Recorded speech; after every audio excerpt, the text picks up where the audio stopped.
Howdy! I hope you're having a great day. Silver Trade here again with another video. GameStop just reported earnings, and this is the fourth earnings in a row that they beat estimates by over 100%, something that no other company has ever done. But please remember, none of this is financial advice, and we are not financial advisors, and this video is made for entertainment purposes only. GameStop reported a profit of 17 cents per share when the consensus estimate was only 4 cents per share. Even though it pulled back in the after hours, GameStop still delivered some great numbers. Their assets are at $7.1 billion, and net income, they made $45 million, which is a heck of a lot better than Q1 of 2024, where they lost $32 million. Q1 for GameStop has always been their hardest quarter, so the fact that they are now profitable for earnings per share is amazing. GameStop's trailing 12 months adjusted net income looks beautiful. They beat Q2 of 2024 by over 110%, Q3 of 2024 by over 300%, Q4 of 2024 by over 275%, and Q1 of 2025 most recently by over 300%. No company has as consistently beaten earnings by over 100% quarter after quarter.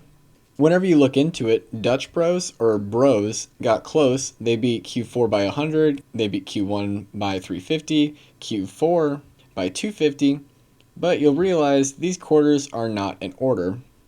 To be considered for the S&P 500, companies must meet a specific set of criteria. They must be a US-based company, check. They must satisfy periodic reporting obligations under the US Security Exchange Act, check. They must be listed on a major US stock exchange, like the New York or NASDAQ, check. They have to demonstrate that they are a profitable company for the most recent 4 quarters. As of today, check. And they must meet liquidity and public float requirements, check. All that GameStop needs to do to get on the S&P 500 is we have to get a market capitalization of at least $20.5 billion. And then GameStop would be fully eligible to join the S&P 500, officially be a blue chip stock, which is mind-blowing to think about. Today, Michael Saylor mentioned GameStop multiple times on Bloomberg. You've got GameStop announcing $500 million. You've got my company. Do you worry about the competition out there to buy Bitcoin? It's going to become more and more expensive, and everyone. The GameStops, they already had $6 billion of capital. And so for them to start to take some of that capital and funnel into Bitcoin, it's good for all of us. And really quickly, if you wouldn't mind, please hit that like button. Tonight I'm pulling an all-nighter to get this video out for y'all because I have to be up at 4 a.m. for a very long drive for work. But thank you guys so much for all the love and support lately. I really appreciate it, and that's why I had to do this. Thank you so much.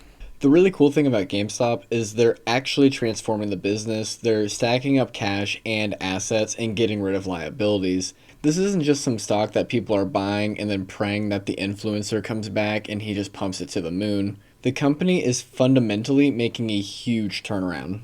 And speaking of Roaring Kitty, this gentleman was watching The Clubhouse, A Year with the Red Sox on Netflix, episode 5 at 3 minutes and 32 seconds left. The camera pans across the screen super quickly and Roaring Kitty isn't even the focal point, but he caught my eye, so I went back for a double take and sure, it really looks like it could be him.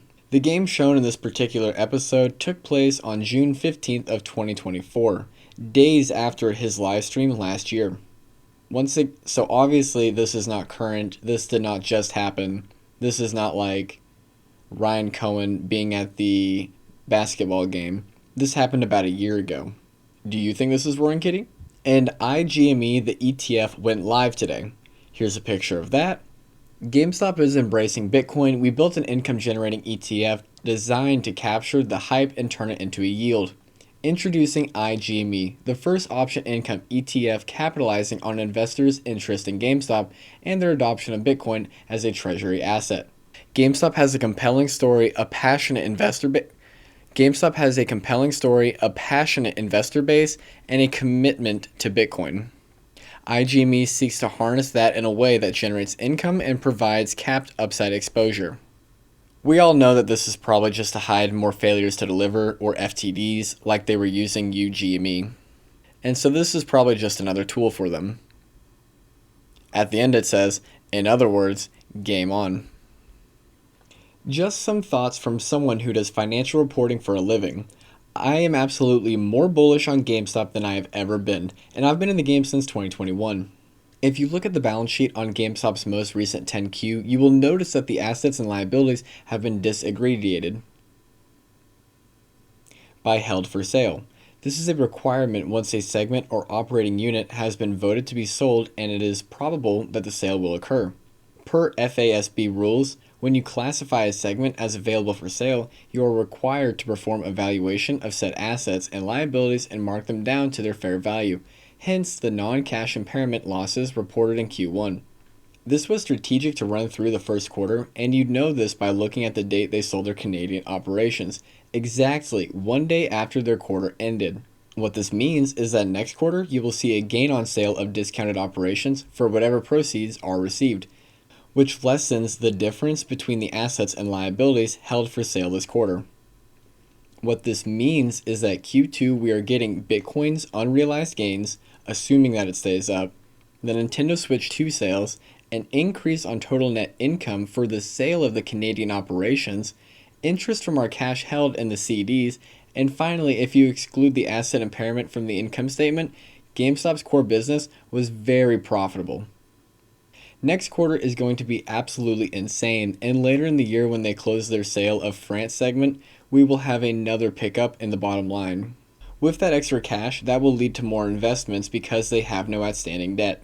And it doesn't make sense that we had a huge pullback in after hours. The markets are supposed to be looking at the future, or like years out. But as we all know, 95% do not go to the lit exchanges, do not go to NASDAQ or New York Stock Exchange, they go to wholesale. I'm sorry I put this clip in so much, but it is baffling and needs to change.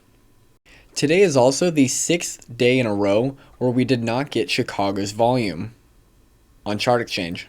We recently talked about this, but whenever we see missing Chicago volume, one time we saw a run that lasted a couple of weeks soon after. The other time that we saw missing Chicago exchange volume, it took about 70 days, but GameStop started to see some upside and a lot of glitches. That's where the screenshot of $168,000 per share for GameStop came from. And we've never seen Chicago volume missing for 6 days before. It's always been a couple days or less. And this is only the 3rd time we've seen this. And today, someone borrowed $105 million from the lenders of last resort. Here's a chart of US fundamental gross versus net leverage. The blue line shows us gross leverage, which obviously is at all-time highs. So them having to consistently borrow from the lender of last resort perfectly makes sense. I believe the only reason that stocks and indices are up like this is because they have to be in order to maintain margin on the GME short position and other toxic positions. Just look at some of the hedge funds' favorites, like Palantir, Hood, Carvana, and Nvidia. A lot of these names are at absolutely insanely irrational valuations. And this is another reason why gross leverage is way up. In GME on the monthly chart, for the TTM squeeze just flipped green for the first time since right before 2022. So the TTM squeeze has been in the red for GameStop for over 3 years. Here is Chart Exchange again with GameStop's volume.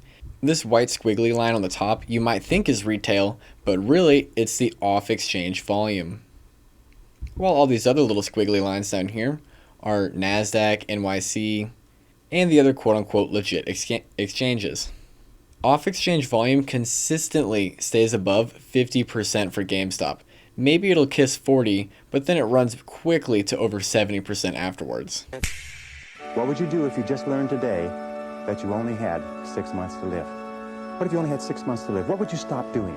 What would you do more of? Who would you spend time with? Don't waste your life. Set your goals high. Quit thinking about what's wrong. Start thinking what's right. Love a little more, hate a little less. The fear is never reaching your potential. That's it. That always falling short, always quitting before you're done, always procrastinating, always not doing the right thing. And then one day you're an old man. Yep. And you look back and go, God, I could have been great. Yep. I could have been great. Put it all on the line. Fuck it, bro.